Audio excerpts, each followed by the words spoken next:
Thank you. The first of all thing I want to do, our special guest today is Lamon Brewster, the WBO heavyweight world champion. He's actually from Indianapolis, Indiana. I want to take a minute to thank my sponsors, Real Foot Forward, Wave One Media right here in Giorgio's Pizza that we have here. Lamon Brewster is the one and only world champion, heavyweight world champion from Indianapolis, Indiana. And I use that line with pride because there's nobody able to have been accomplish it. But Lamon Brewster won the WBO heavyweight world title on HBO when he knocked out, which Klitschko was it? Wladimir Klitschko. Wladimir Klitschko, who is a little bit taller than you, correct?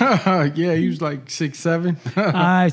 So Lamon, here's a lot of people don't know. What high school did you go to here in Indianapolis, Indiana? Went to George Washington High School. George Washington High School. Awesome. All right, so what year did you graduate? I graduated in 91. 1991. Yes, wow, sir. Wow. Okay. And then what they don't know is how many amateur fights did you really have? How many amateur fights did you have? I had, my record was 90. So I was 90-10 with 75 knockouts. 90-10 with 75 knockouts. Wow. And, you know, what a lot of people don't know is that you actually boxed on the Pan Am Olympic team, correct? Yeah. USA Boxing. I was from 94 to 96. I was a team captain for the U.S. Olympic team. I was selected to be part of the 96 Olympic team. I ended up losing in the finals to go to Nate Jones from Chicago. But okay. I was going through a divorce. But but the point is I was number one heavyweight in the United States from 94 to 96.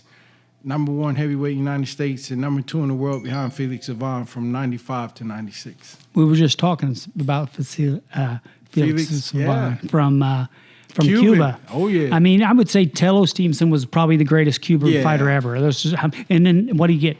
4 gold medals? Is that correct? Yeah, something like that. It was unbelievable. I mean, you know, you got to remember it's every 4 years. So, you know, right. I mean, he spent his whole life being an amateur fighter, being the top dog there at you know, in Cuba, Tello Stevenson. But we're going to go back to you. So after your amateur career, there's some things that a lot of people don't know that I was trying to get out there today. Like, for example,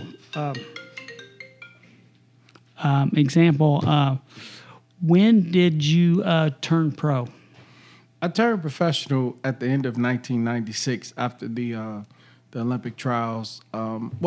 You know, that was in around March when I fought in the trials, but then I ended up turning professional. I think it was August or September of 1996. Had my first fight at Arizona Charlie's in Las Vegas. Okay, so you actually got signed out of Indianapolis, correct? Yes. Well, so what happened was after I had graduated and I graduated. It was funny. I always remember this because my birthday was June 5th. I turned 18. Okay.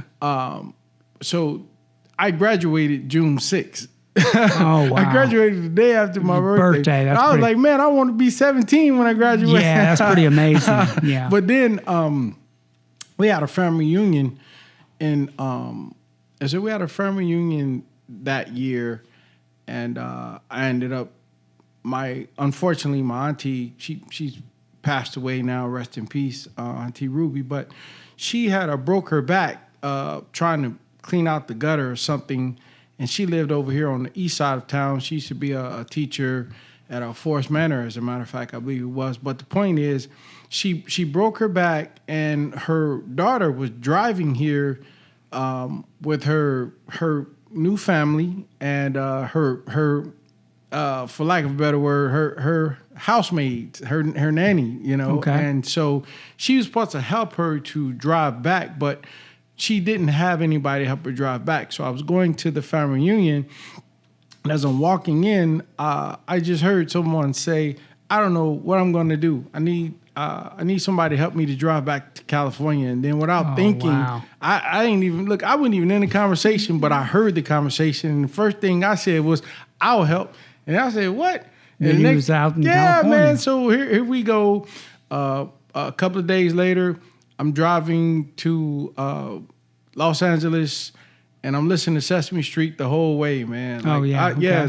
My thing is my joke is if I see Big Bird, I'm gonna beat him up because I had to listen to him all. Oh, I got you. I got you. Well, it was 3 kids, a nanny, and her, and just Sesame Street. Like I can. So, who signed you in California? So what I did, I hooked up with a gentleman by the name of Mitch Stein. They called him Doberman. He's like one of the top lawyers in Los Angeles. Okay. Matter of fact, his building was 9000 Sunset, right across the street from the Roxbury. Oh, I actually look at that every day when I went up cool, there. yeah. And so I ended up when I did get signed. Actually, I didn't even sign. You know, the first person I actually signed with was actually top ranked, but I was with Cedric Kushner, the heavyweight explosion. So, yeah, Cedric. Yeah, so that's where I really started transitioning. Yeah, when I was fighting on USA and all those channels. Cedric had Angel Manfredi as well. Yeah. Oh, okay, did he? Yeah, all right. Yeah. Yeah. So that's how I know. You know, so I didn't know exactly. So who was your top promoter? I know you didn't fight here with F&F Burns. You know what I'm saying? No. You know, I know you didn't fight here. So you know, some people take a different route, and obviously you took a different route. So that's what I was trying to get at. Yeah, well, you know, that's one of my biggest regrets in my life is that I never got to fight as a professional here in Indiana, and that's one of the things I always wanted to do, and that's why fighting Galata in Chicago was one of the only reasons why I took the fight. Well, a lot of people don't know you have the quickest knockout in boxing history. Yep. 51 seconds when you stopped Andrew Galata. And who telecast that? Was that on ESPN or was that Showtime or was that HBO? I wasn't sure. That was Showtime. Showtime. That was Showtime box. Yes. I remember that because the Cinderella Man had just came out. They were all the Cinderella promo was on the canvas for my fight. When I got in the ring and I saw that pink, I was like, what the heck? Yeah, I got you. And then the very next week, I went to the premiere it was at Universal City Walk in Los Angeles the next week. To check it out? Yeah, it was pretty cool, man. Cool, yeah. I mean, it had to be exciting. You had the quickest KO against, Andrew Galata, and then we're going to get back. I jumped a little bit quick. So you got the big call to fight Klitschko, correct? Mm-hmm. And what year was that? 2004? So I was number 1 heavyweight from 2003 till that time. I had actually fought the gentleman that Nate Jones who had beat me to go to the Olympics. I got to fight him for the first title, and the first title that I fought for was the NABO title, which is the little sister or little brother, whatever, to the WBO. Oh, gotcha. And so that once I won that title, that set you up for a mandatory defense. So the thing was, I wasn't even supposed to fight Klitschko. I was going to fight Corey Sanders. Oh, wow. But Corey Sanders had beat Klitschko, and that was a year earlier. But it's crazy because Corey Sanders, rest in peace, he gave up his title so he didn't have to fight me. He gave up his title and he went and fought Vitaly Klitschko. Because it was probably bigger money. Oh, absolutely. Okay, so I know why he did it. Yeah. I wouldn't want to fight me either, especially not back then. I got you. And so once he gave up the title, it became vacant. And so instead of me becoming the automatic champion, they said, well, you have to fight somebody for it. So they sent me a letter saying that I couldn't fight. They said I couldn't have a tune-up fight or anything until I fought for the WBO title. So I sat on my sofa and watched Wladimir Klitschko fight every 2-3 months for a whole year. And next they said, you fight Wladimir Klitschko. I'm like, wow, are you serious? Yeah, like, you right in there. Wow. Well, I mean, here's another thing. You told me that he didn't have you down, but you took a knee, correct? Right, no, absolutely. So that would be still considered a knockdown, right? Oh, yeah. Okay. So when you was down, so what he hit you? What was he hitting you with? Did it stun you, or what? When you was on your knee, and what was your reaction? You turned the fight around with the left hook, correct? No. I turned. Well, see, let me just be clear. This fight was a fight that I never planned on winning a round. This fight I win. Only way I was going to beat Wladimir Klitschko was if I knock him out. Yeah. I mean, I had the skill to box him, but he got too much height and too much reach. and he got too much favoritism. So I said to myself, I'm gonna take him into the deep water. I've noticed when he gets into the later rounds, he wears out. He wears out. That's the strategy that I took. So when he hit me with the punch, when he stepped back, I was you know how your legs get a little shaky. Sure. So I said, okay. I was going to recover, but then when he noticed that he had hurt me and he tried to step back in, I said, well, this is the time I should take a knee. Yeah. And so I didn't let my pride get in the way because I really wanted to win this fight. And instead of covering up and trying to just take the punch, I went on and took the knee. And I had already rehearsed in my mind, you know, like any fighter, you know, when we fight, Sure. you go through the fight in your head for the good and the bad. So as soon as I took the knee, I already knew because I drilled myself, okay, breathe, look at your corner, let them know you're okay. Make sure you don't jump straight up so the blood don't rush to your head. You know, so I had already had the whole fight planned out as far as what you were going to do, how you going to attack. In the worst case scenario, and it paid off, man. Homework. You win the title. You're the WBO heavyweight champion of the world. Well, that had to be the greatest moment of your career, correct? Yes, man. Winning the heavyweight title definitely was the greatest moment of my career because it was something that from my childhood. It was a dream. It was my dream. And it was like all of us, we sat and we watched some guy named Marvin Johnson. He was one of our heroes, right? Man, I grew up running. So when I was a kid and I used to be on the bus on the west side, Marvin Johnson used to be running around Riverside all the time as a kid, even in the winters, man. And I used to look outside of the bus through the window and say, man, who's this fool? Man, that dude crazy. Marvin Johnson. And 10 years later, I'm doing the exact same thing, man. So, but you know, he was definitely the biggest inspiration for me. Absolutely. I thought he was definitely an inspiration for Indianapolis, Indiana. You know, 1978, he wins the light heavyweight title. In 79, he wins the light heavyweight title. In 1986, he knocked out Glendez, in 79 on the undercard of Leon Spinks rematch with Muhammad Ali. Wow. I didn't know that. See there, man. I got to use my that. jab. I got to use my jab. There we go. It's all up there. 86. And then 86, he wins it here against Stewart. Right here in 1986. Sure that was did. the third time. Yes, he did, man. Yeah, wow. It's unbelievable. You got a good memory, man. I know. I got to keep it going. All right. So now, Lamon, I wanted to back you back. The Pan Am Games, you was a silver medalist, correct? Yes, a silver medal. And what year was this? You won the silver medal in the Pan Am Games. It was I believe the year was 1995. Yeah, Buenos Aires. Yep, Argentina. 1995. Mm-hmm. Wow, that's pretty amazing. And listen, I don't take anything away from Felix Savon, but he didn't fight me at my best, man, because I had the flu, and I remember. And look, matter of fact, the whole U.S. Olympic team was there except Floyd, because Floyd lost to Carlos Navarro. But the point is, I really believe that I would have gave him a greater fight, because if you judging rounds, if you see that fight, I won that first round, man. Well, I'm not taking anything away from you. No, I'm just cannot, trying to say, man.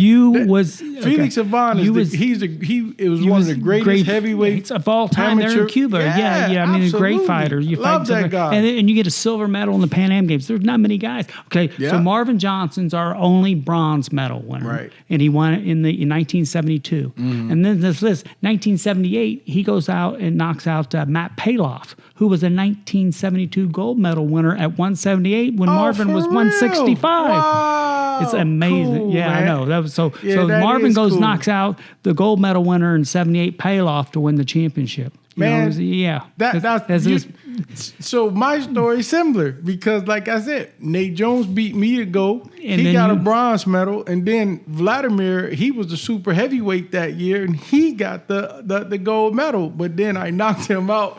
8 years later? Yeah, for that WBO. And how many title defenses did you have with your title? I had 3 title defenses. Three titles. Well, 4 altogether. Well, the first one. So 4 altogether, because the first one was for the belt, and then 3 times after that successful defenses. Yeah. And who did you defend against? Your first one was against Kali Mihan, Andrew Galata, and the gentleman Luan Krasniqi. And that was a pretty close fight, but yeah. Yeah. Well, the close fight was against Kali Mihan, because man, I love that dude like a brother. And that's when I realized I can't fight people that I like. Yeah, I know. Yeah, I couldn't pull the trigger, you know. But that's why I took the Galata fight to make up, to show the world that it wasn't a fluke when I knocked out Wladimir, you know. You know, and I thought your accomplishments, you and Marvin, and what you guys accomplished was so high. So when that was my motivation to get the Indiana Boxing Hall of Fame to going, to get Marvin home, because that's where he belongs. Here, yes, he belongs and home. I'm glad you did that, man. Yeah. And it's like I told you at the Hall of Fame, man, in front of everybody, man. I mean, I really take my hat off, and I'm glad that it's in your spirit to do what you're doing, man. And I'm going to continue to support you, just like when you called me to even do this. I wanted to do this because I want to show you how much I believe in what you're doing, man. I appreciate it because you're giving light to a city that has the potential to have great fighters, man. Absolutely, absolutely. You know, and the first class was Marvin Johnson, yeah, and you was Lamon Brewster, WBO champion, Tony Zell, who was middleweight world champion. I didn't even know all this time, dude. You should have saw the look on my face. I did not know Tony Zell was from here, dude. Tony Zell was from Gary, Indiana. Wow. He, from 1940 to 46, he's middleweight champion, and from 46 to 48, he's middleweight champion. He reached the highest level. And then we put in, who was the ones that passed away? Oh, Tony Zell. He's our first one that was deceased to get in there. Yeah. And then I put in George DeFavis and Fred Burns because Fred Burns is his birthday today, and he did a lot for boxing here in Indiana. You know what I'm saying? I got to give him credit. His birthday's today. Yeah, Fred Burns. Wow. So we want to wish him happy birthday. Cool, man. Yeah.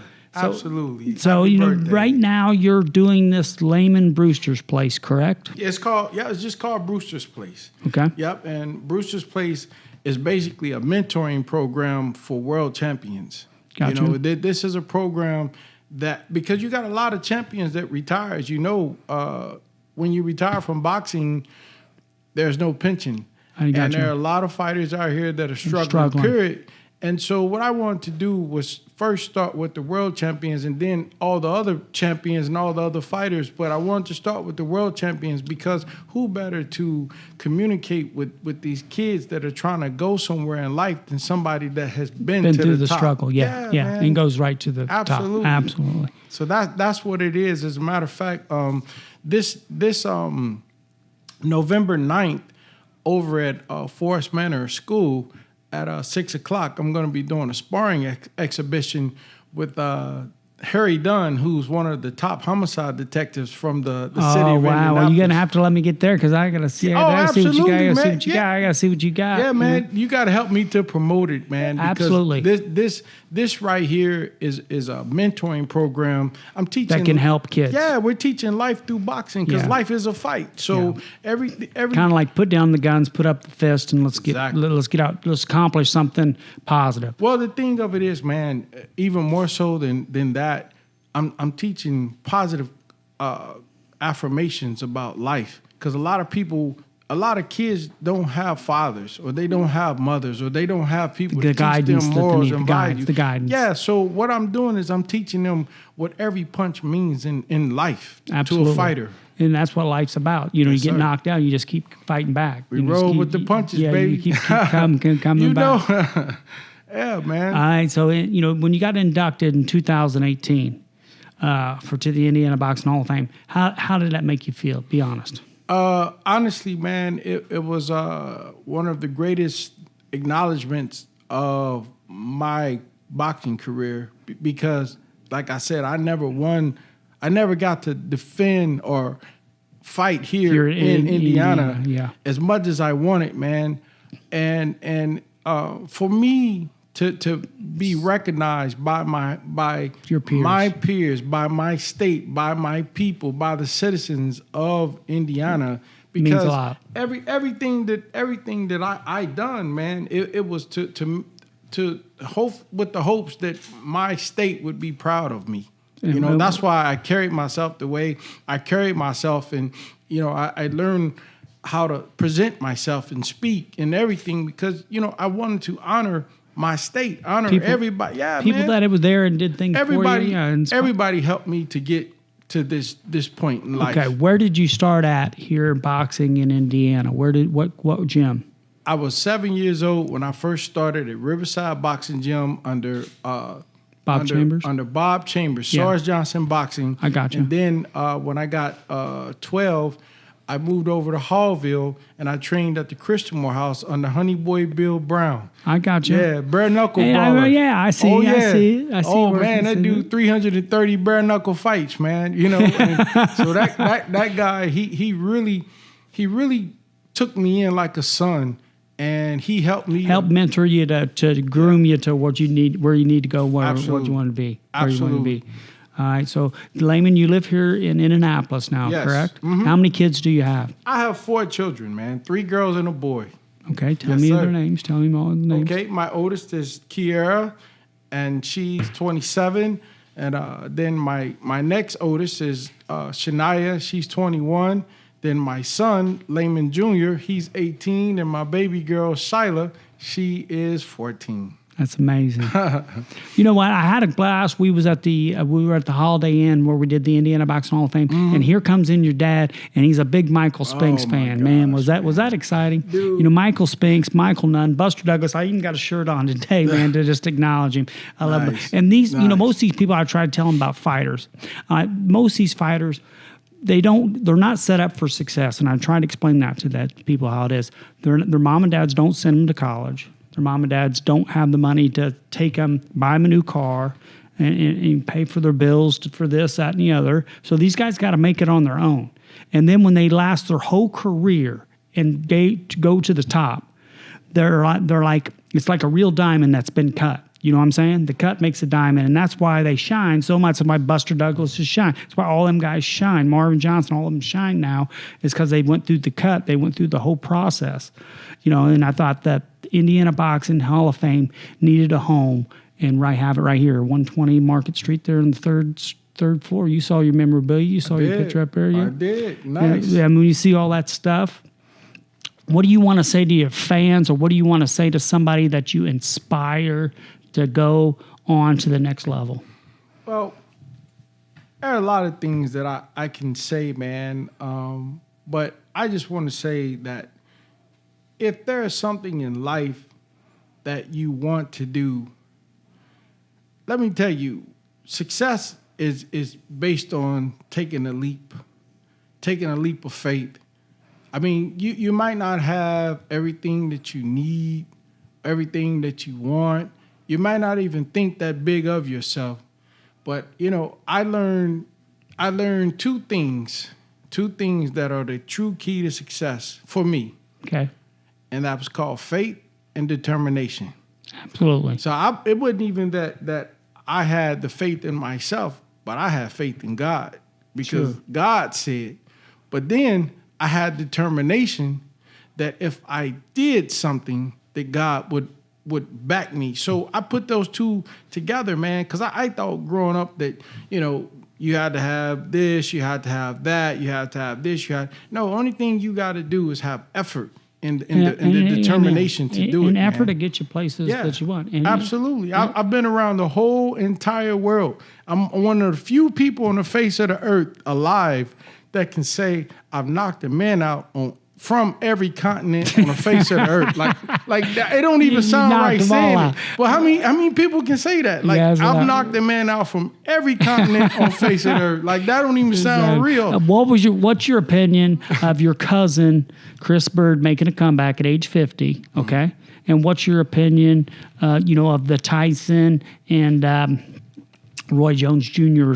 coming up? What's your opinion of stuff like that? I think it's good, positive for boxing. You know, we're always concerned about their health, but I think it's, it brings interest to boxing from my perspective. Yeah, I mean, you hit it right out the park when you said it brings back interest. It helps the interest because you still have a lot of old school fans who today really can't get into a lot of these younger fighters because the younger fighters are, they don't even throw the combinations. And that ain't saying better or worse, but it's more about media. Who got the biggest Facebook follow? Yeah, who's got the bigger Twitter account? Yeah, or Instagram, right? Yeah, man. But we come from an era, and we have fans that follow us and they still want to follow boxing, but they just can't really relate with these Absolutely. younger fighters. But I'll say this to you, man. I think that with Chris trying to make that comeback, man, I say, you know, At a middleweight. yeah, at middleweight. Well, you know, he used to eat junk I just know, to put on weight, as he would say. You know, How are yeah, how are you related to Chris Bird? He's like my. It's like my third cousin. Cousin? It's on my mother's side. Yeah, it's Okay, like my I got third you. cousin. So you are Mhm. related. Oh yeah, we're definitely Yeah. related. Yeah, Now, absolutely. I want to explain one thing. Family Feud. Mm-hmm. You were on Family Feud, correct? That was my clone. I See, know. they cloned me. That wasn't No, me. you was on Family Feud with James Lights Out Tony. Do you want to talk about that? Yeah, that's a Clubber Lane from Rocky. You know? I live alone. I work alone. Let me go. I got yeah, you. man. James, man. He, you know. Was that a thrill being on Family Feud? Yeah, man, absolutely. Because I grew up watching that show. Yeah, man, it was a great you know, stuff. And Family I tell Feud. you something else. Me and James Toney, I spoiled more rounds with James Toney throughout my career than I have with any fighter in my whole life. Well, look, man, I'm trying to get him as a celebrity guest next year. Can we get him in? Man, I'll call that chump tonight. Call him and want him in as Yeah, all a you gotta celebrity do is guest. tell that dude you got some donuts and he'll come. I and got a cigar. donuts. You got it. Oh man, I bought him a bunch of cigars Yeah. when I went. I got a picture of me and him in the VIP lounge smoking this cigar. Oh yeah, I don't even when smoke. we yeah, did that. Man, yeah. yeah. The four champs. I'll Name get them. that, dude. Name the four champs: Chris Bird, Riddick Bowe, Ray Mercer, James Toney, Lamon Brewster. Ray Mercer fought here. Can we get him in the Hall of Fame? Of course, man. Okay, hey, we're gonna you know get Hank. Hey, all you gotta do is call Hank. Got it. I got Hank it. can make it happen. Yeah, man. All right, man. Look, man, you've been a great guest here today. I appreciate everything you did. Anything that you want to say to anybody out there to inspire them down the next level? Well, I just want to say to people that I encourage people to get into boxing, not to compete, but because the thing what boxing does is you learn something about yourself. Yeah. Because when you get on a bag and you got 3 rounds to hit that bag, you have to find something inside of yourself to keep yourself going when that fatigue and that lactic acid starts to burn. Absolutely. And you can taste it in your mouth. You really once you start to hit the bag, it starts to make you feel more confident about Absolutely, yourself. what you can do to if somebody. you have depression, Yes. so the thing is, it's Anxiety. not about anxiety. So all those things, man. And so that's like I said, what I'm doing, I'm teaching mental health now through boxing, because life is a fight. So I'm teaching people how to see life as a fight in every punch that you throw. So this is something that I'm doing with the youth around the world. Starting in America, starting with right here in Indianapolis, Absolutely. man. Yeah, I'm going to be working with the juvenile and the jails, because you got a lot of people that are suffering from mental health illness. Absolutely. And it comes in so many different forms, man. It could be depression, it could be bullies, all that, man. Absolutely. And we got to give a shout out to Marvin Johnson, who just retired from the sheriff's department after all those years. Oh, man. Shout out to Marvin Johnson, man. Thank you, Marvin, man. We love you, Marvin. Hey, we love you, dude. 'Cause Yeah. You was a true You was inspiration inspiring for me. for everybody here. Absolutely. Anything you want to say? You got the last 30 seconds. Go ahead, man, Jim. just thank you for this opportunity, man. Absolutely. And I wish you much continued success. Anything I could do, let me know, man. Hey, I got to get your ring. What's ring size you wear? I forgot. Remember Was it 11 or not? Man, you know what? He been punching the head more than me. No. I done gave this dude my ring size 2 or 3 times, and he keep forgetting. And look, I guess I'm not smart enough to write it down, but I am. I'm gonna ask my wife. She'll know. Okay, we're gonna get a ring size. We'll get it next year, and we're gonna bring in James Toney. All right, that sounds good, man. This has been a great show. What do you say, Lamon? Hey, man, I am so honored to be here, dude. It's been a great day. Listen, man, you couldn't have told me growing up when I was in junior high school, at no point in my life could you told me that I would be heavyweight champion of the world sitting on Market Street doing an interview looking out the window. Talking about the WBO Heavyweight Championship of the World in 2004. Yes, sir.